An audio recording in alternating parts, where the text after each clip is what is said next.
ஆத்ம வணக்கம்.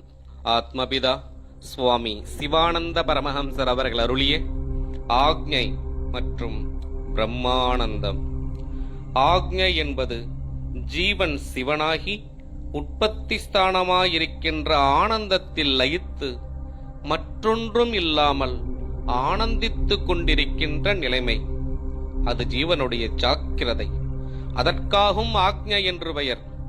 இப்படியாகும் ஷடாதாரங்களுடைய நிலைமை.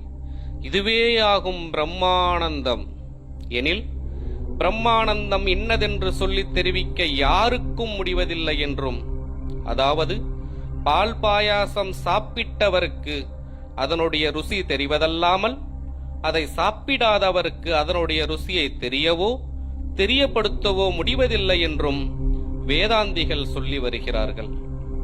எனில் பிரம்மானந்தத்தை சொல்லி தெரிவிக்க முடியும்.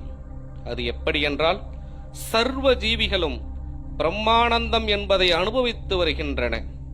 அதாவது தான் சதா உபஜீவனம் செய்து ஜீவித்திருப்பதற்கு வேண்டியதான தன்னுடைய சொந்த சொத்தை தான் தானே திருடி நசிப்பிக்கிறது.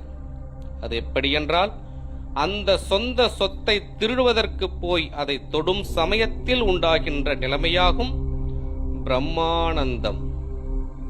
பிரம்மானந்தம் தொடரும். ஆத்ம வணக்கம்.